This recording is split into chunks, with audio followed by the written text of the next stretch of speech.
Hello, kumusta ang lahat? Welcome kayo muli dito sa isang namang episode ng talakayan regarding microfinancing and of course, kasama na ang microinsurance. And again, nagpapasalamat tayo sapagkat napakadaming MFIs or microfinancing institution ang naglipa na ngayon sa ating community sapagkat malaking tulong sila upang labanan ang kahirapan na nararanasan ng isang bawat pamilyang Pilipino. And ngayon nga, ang pag-uusapan natin ay isang kasagutan tungkol doon sa last comment ng ating nagkasubaybay doon sa ating nakaraang video. Ano po mula kay Andrew Sano, kung saan ang tatanong siya kung mayroon siyang makukuhang benefits or insurance regarding doon sa kanyang sinapit dahil namatayan po siya ng isang anak. So, yun, tatalakayin natin yun ngayon. And bago tayo patuloy, kayo po ay sumusubaybay dito sa Flyers TV. And kung hindi ka pa nakasubscribe, paki-hit naman po ng subscribe button dyan sa baba. Paki-like. And of course, paki-share na rin itong video sa inyong mga kakilala upang i-share natin ang benefits ng pagkakaroon ng isang micro-insurance. Ano po? Ayan. So, bago tayo patuloy, dito muna sa isang maiksing intro.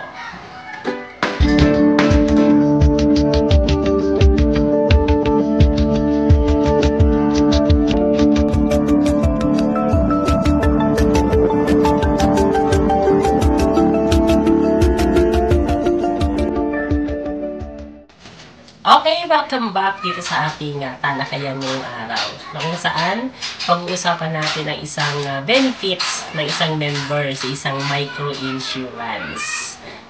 Doon sa ating upload dito sa ating channel regarding sa topic na kung para saan nga ba yung 20 pesos na binabayaran ng mga members ng Card MRI doon sa kanilang micro-insurance every week. So, mayroong comment doon si Andrew Sano na kung saan na napapatungkol doon sa kanyang kalagayan sa ngayon na siya ay namatayan ng isang anak. So, ito yung kanyang comment. Basahin natin. Ako po, 10 years na sa Card MRI. 8,000 ang loan ko at every week, 500. Namatay kasi anak ko, wala ba akong matatanggap? Almost 2 months din kami sa hospital. Wala ba akong matanggap?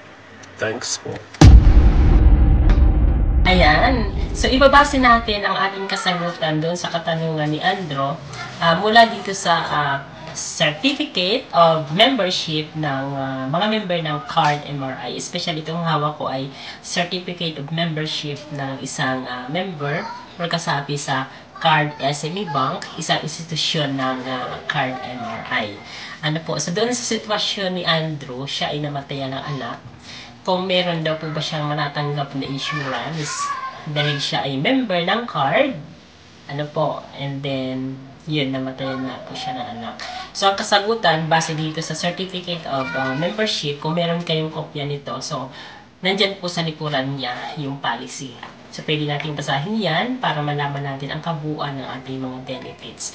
And kung meron kayong karagdagang katanungan, pwedeng mag-comment below or i-message nyo ako sa aking messenger or magtanong po sa pinakamalapit na opisina ng Card MRI Institution na nakakasakop po dyan sa inyong lugar.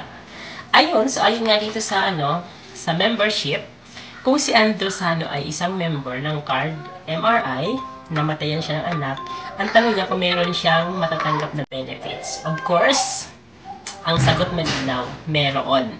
Pero merong mga isinasalang-alang, depende yun doon sa mga factors to be considered. Yun po yung tatalakayin natin ngayon. Ano po, so laging merong benefits, pero merong mga factors na titingnan kung magkano, kung paano siya nagkaroon ng benefits doon. Ano po, so okay, sa muli, nakikiramay tayo doon kay Andrew sa sinapit ng kanyang anak na pagkamatay, kung ano man ang dahilan nito. Ano po, so kung ano man yung dahilan nga pala ng pagkamatay, of course, isa din sa mga tinitingnan na factor. Ano po, pero doon tayo mag-focus muna sa pagiging member ni Andrew. So, dahil si Andrew ay isang member ng Card MRI, namatay na anak, mayroon siyang matatanggap, of course, na benefits. And base nga po dito sa Certificate of Membership, So, kung si Andrew ay isang baguhan na member ng card, ibig sabihin mga isang taon or wala pang isang taon, or isang taon pero wala pang 2 taon, may matatanggap si Andrew nagkakahalaga, nagkakahalaga ng 5,000 bilang insurance benefit doon sa kanyang namatay na anak. Ipagpalagay po natin na yung anak ni Andrew dahil hindi natin nakausap ay minor de edad kasi according dito sa insurance coverage, para makatanggap ng insurance doon sa namatay na anak, dapat ay ang anak po ay single of course, at saka cover po siya ng edad na nakalagay dito sa policy, which is 21 years old pababa. 21 pababa. Pag 21 in 1 day, hindi na po kasakit. Kailangan 21 years pababa na single, walang pamilya, walang anak. So kung yun po yung kalagayan ng bata, single, then cover pa din sa edad na 21 pababa. And then si Andrew po ay wala pang 1 taon or wala pang 2 taon na member, makakatanggap siya ng 5,000 bilang insurance benefit as dependent po ng anak niya. And dahil si Andrew ay lalaki, and kung ang asawa ni Andrew ay automatic, alam ko automatic member yun kasi required na mag-member yung babae din.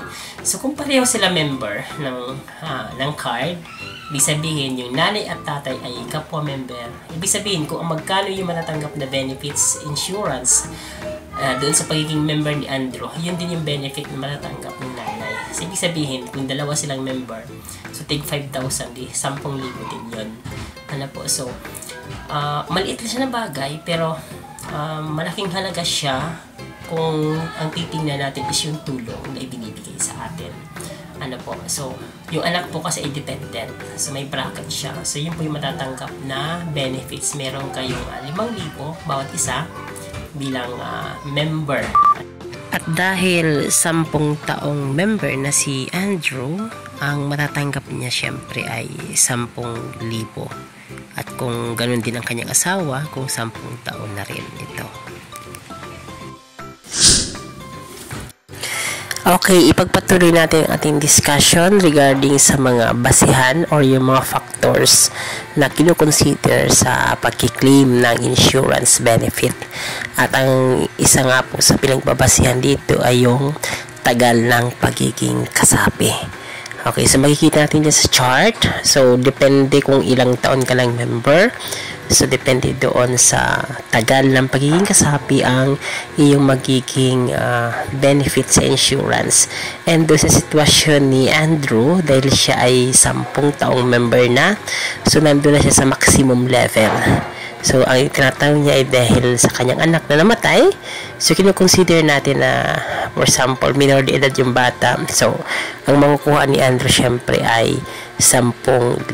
At kung ang kanyang asawa naman ay 3 taon o mahigit na rin na member, may 10,000 din yon na benefits galing sa insurance. So, all in all, meron silang almost 20,000 na dapat na makuha mula sa insurance. Ang pangalawang factor na kinoconsider para sa pagbibigay ng insurance benefit or claim para sa kasapi at sa dependent nito ay ang dahilan ng pagkamatay o kaya ay pagka-TPD, pagkabaldado ng mga ito. So, tinitinan dito kung ang sakit ba ay datihan o ito ay nakuha matapos maging kasapi ng member. So, tinitingnan niya at saka ibinabangga yun doon sa tagal ng pagiging kasapi. Ang isa pang dahilan, syempre, maliban sa sakit, ay yung aksidente. So, yun ang mga kinoconsider dyan sa pagbibigay ng claims or benefit mula sa insurance. Ito naman yung talaan ng halagang matatanggap ng kasapi para sa claims nila kung may nangyari sa kasapi o kung may nangyari sa kanilang dependent. So, ayan. So, depende sa tagal ng pagiging kasapi ng client and then depende rin doon sa dahilan ng pagkamatay o pagkabaldado. So doon sa kasapi, makikita natin na ang pinakamalaking pwedeng makuha sa natural death ay hanggang 50,000, sa aksidente ay hanggang 100,000. Samantalang doon sa dependent, ang pinakamalaking pwedeng makuha ay 10,000. So, para sa mga karagdagang katanungan, paglilinaw, pwede po kayo mag-comment sa ibaba nitong video para po masagot ulit natin at mabigyan ng kalinawan. Or pwede niyong kontakin ang ating messenger. Or, mas maganda po na pumunta kayo sa pinakamalapit na card MRI offices sa inyong mga lugar kung saan kayo member. Ano po? And muli, nagpapasalamat ako sa inyo sapagkat patuloy kayong sumusubaybay sa ating mga video regarding sa mga benefits, kagandahan na idudulot sa atin ng pagiging member ng isang microfinance institution gaya nga ng Card MRI. Ako din po ay isang proud member ng Card SME Bank. Dati pa akong staff and ngayon po ay member client na rin nila. Ano po, so proud tayo doon. Kaya kung kayo hindi pa member ng Card MRI institution, magtanong na dyan sa pinakamalapit na barangay or mga kapitbahay na maaaring member na ng card kung paano sumali. Napakaganda at malaking tulong talaga. Especially na yung insurance. Ano po?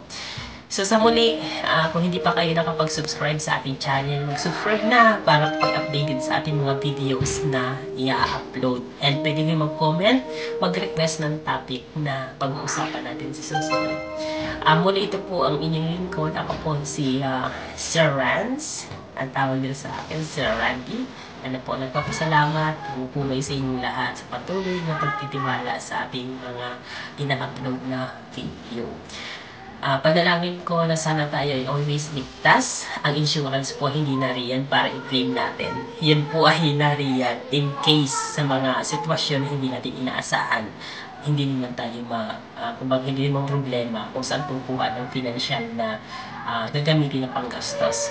Ano po, so doon po sa mga piloso po na ayaw ka insurance kasi hindi ko wala pakinabangan. Magpasalamat po tayo kung hindi mo pakinabangan ng insurance kasi ibig sabihin walang nangyayari sa iyo. Pero in case man mangyari, hindi natin inaasahan, napakalaking tulong ng insurance. So thank you so much and stay safe always. This portion is brought to you by Solveo Well, saving lives.